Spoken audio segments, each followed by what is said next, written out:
اور پھر جب ہم خبر دے رہے ہوتے ہیں اور اس کو تشنا چھوڑ دیں، ادھورا چھوڑ دیں، تو یہ ہمارے لیے بھی اچھا نہیں ہوتا. تو اس لیے آپ کو یہ خبر اس ڈیولپمنٹ سے آگاہ کرنے کے ساتھ ساتھ اس کے بیک گراؤنڈ سے آگاہ کرنا اس لیے ضروری تھا کہ اب کوئی ابہام باقی نہ رہے. اب ٹی ایل پی جو ہے وہ یا اس کے انس رضوی ہیں، سعد رضوی ہیں، جو اس کے فاؤنڈنگ ممبرس ہیں، یا جو اس کے مرکزی عہدیدار ہیں، صوبائی عہدیدار ہیں، تنظیمی عہدیدار ہیں جتنے ڈسٹرکٹ لیول پر، وہ تمام کے تمام اب جو ہے نا وہ اگر ان کے اوپر کوئی الزام نہیں بھی ہے تو جب تک وہ اپنے آپ کو کلیئر نہیں کراتے عدالتوں کے ذریعے، وہ کسی دوسری جماعت میں نہ شامل ہو سکتے نہ جماعت وہ بنا سکیں گے، کیونکہ یہ انسداد دہشت گردی کا معاملہ ہے. انسداد دہشت گردی جو ہے وہ ایکٹ جو ہے 1997، اس کو لانے کی وجوہات اور تھی، یہ اسپیشل لیجسلیشن تھی، اور اس کے تحت اس زمانے میں تو انسداد دہشت گردی کی خصوصی عدالتیں بھی بنیں اور ابھی بھی چل رہی ہیں وہ عدالتیں. اسی جو انسداد دہشت گردی کی عدالتیں وہ اسی اس میں چل رہی ہیں. ایک خبر آپ کو اور دے دیتے ہیں اسی حوالے سے، انسداد دہشت گردی کی عدالت کا تذکرہ ہے تو آج علیمہ خان صاحبہ کے خلاف ایک بڑا فیصلہ آ گیا. علیمہ خان صاحبہ پر 26 نومبر کے حوالے سے، پھر اس کے بعد تھانہ صادقآباد کا ایک مقدمہ ہے. علیمہ خان صاحبہ کا موقف یہ ہے کہ میں نے تو یہ بات اڈیالہ جیل پر کی تھی، اور وہ یہ کہتی ہے کہ میں تو میڈیا کو بھی پھنساؤں گی، کیونکہ ہم نے ان کے ساتھ یہ آرگیو کیا کہ یہ تو ہماری رائٹ آف ایکسپریشن کا معاملہ ہے نا، ہم نے تو رائٹ ٹو انفارم ہے ہمارا، ہم میڈیا نے پبلک کو آگاہ کرنا ہے، آپ جو کچھ بھی کہہ رہی ہیں ہمارا تو کام ہے وہ لوگوں تک پہنچانا. گفتگو تو آپ نے کرنی ہے، اگر آپ غیر محتاط گفتگو کرے گی تو، لیکن ان کا موقف یہ ہے کہ نہیں، میں نے جو بات کی تو یہ صادقہ بعد میں مقدمہ کیسے بن گیا، اور پھر میں نے جو بات کی وہ تو میں نے میڈیا کے ذریعے کی، تو میں نے تو صرف بات کی، پبلک تک میڈیا نے پہنچایا، تو میں تو میڈیا کو بھی اس میں پھنساؤں گی. لیکن خیر یہ ان کا آرگیومنٹ جو ہے وہ آج قابل قبول نہ ہو سکا.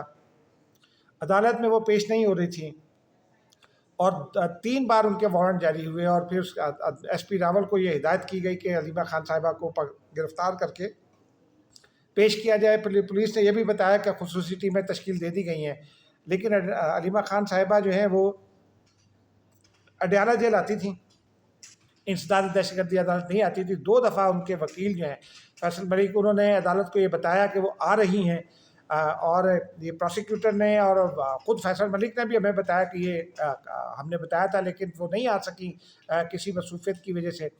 آج بھی وہ جو جج صاحب ہیں ان کو یہ بتایا گیا، انسداد دہشت گردی راولپنڈی عدالت کے جج صاحب کو، تو انہوں نے یہ کہا کہ علیمہ خان صاحبہ باقی تمام جگہوں پر تو جاتی ہیں، اڈیالہ جیل بھی جاتی ہیں، تو یہاں نہیں آتی. اس لیے انہوں نے یہ احکامات جاری کر دیے. اب ان کے بینک اکاؤنٹس منجمد ہو گئے، ان کا پاسپورٹ ضبط کرنے کی ہدایت کر دی گئی ہے، اور ان کا شناختی کارڈ بھی جو ہے نا وہ بلاک ہو سکتا ہے اب.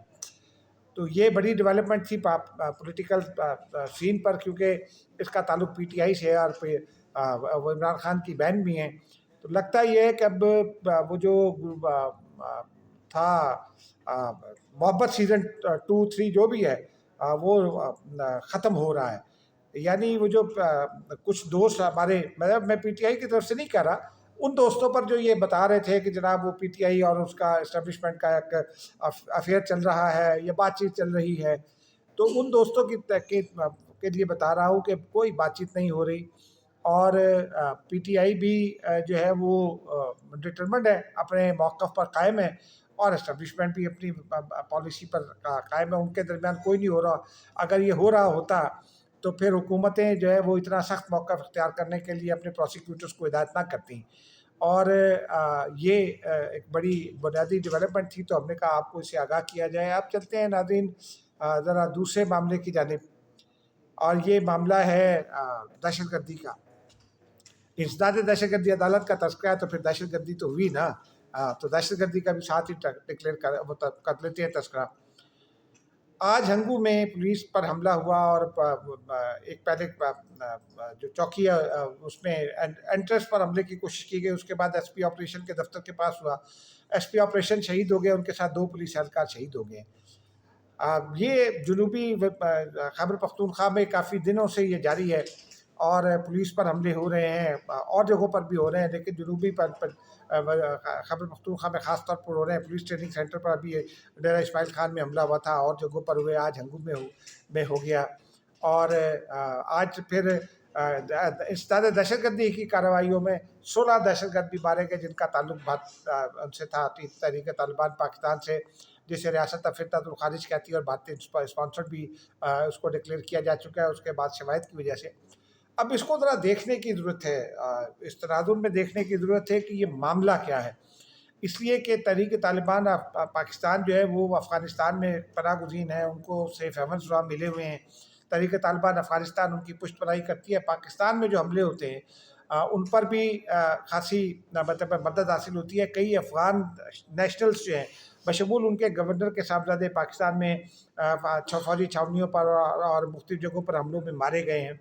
یوگ کنٹونمنٹ پر حملے میں جو 12 لوگ مارے گئے تھے ان میں وہ گورنر کا بیٹا بھی تھا، جن کی لاشیں لینے کے لیے بھی افغانستان نے بڑا لیت و لال سے کام لیا تھا۔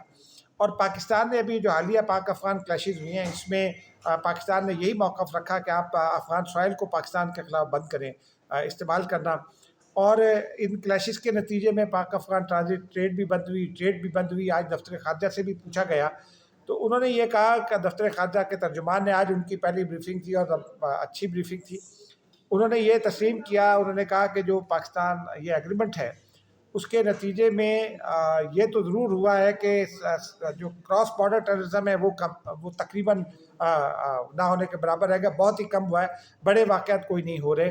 افغان ٹرانزٹ ٹریڈ تو بند ہے، افغان ٹرانزٹ ٹریڈ ابھی سسپینڈڈ ہے، اس کی انہوں نے تصدیق کی۔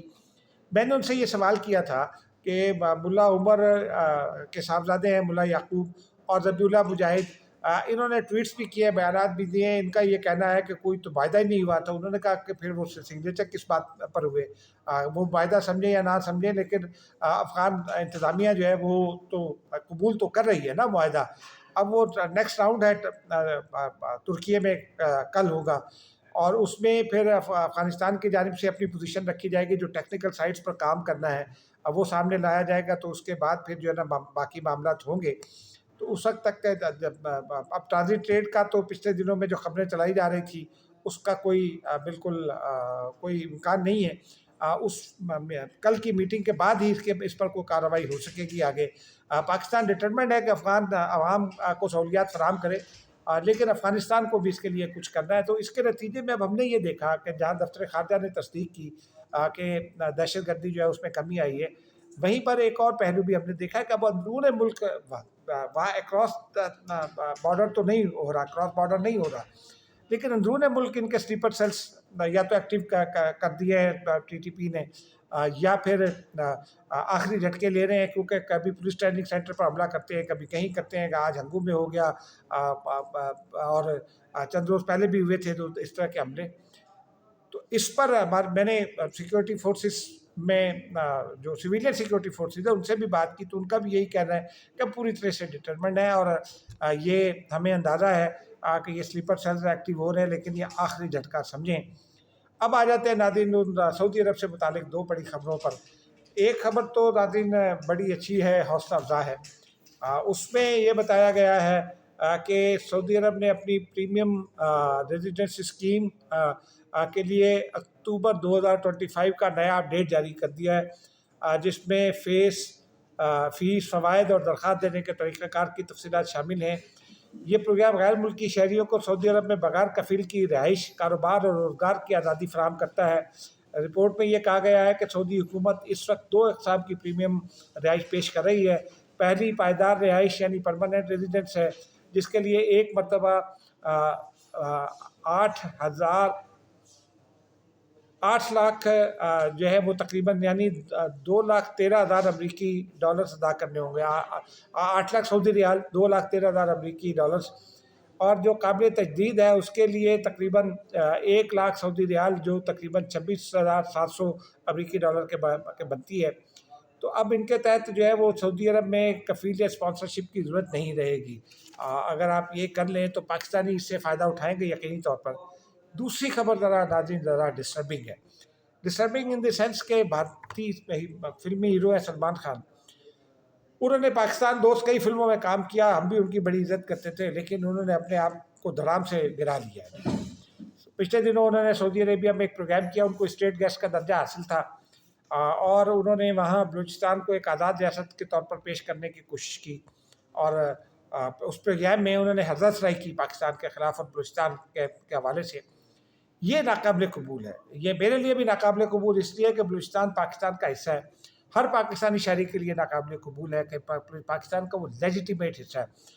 بھارت اس کو الگ کرنے کی کوشش کر رہا ہے. یہ اس کا ایک اور ثبوت بھی ہے کہ سلمان خان بھارتی نیشنل ہیں اور انہوں نے اس طرح کی حضرت سرائی کی. پاکستان نے سعودی عرب کو تحریری طور پر اس حوالے سے آگاہ کیا ہے، باور کرایا ہے، اور سعودی عرب سے یہ کہا ہے پاکستان نے. میرے ذرائع یہ کہتے ہیں کہ گزشتہ روز چارٹی افیئر سے ملاقات ہوئی تھی ہماری جو وزارت خارجہ کے حکام کی.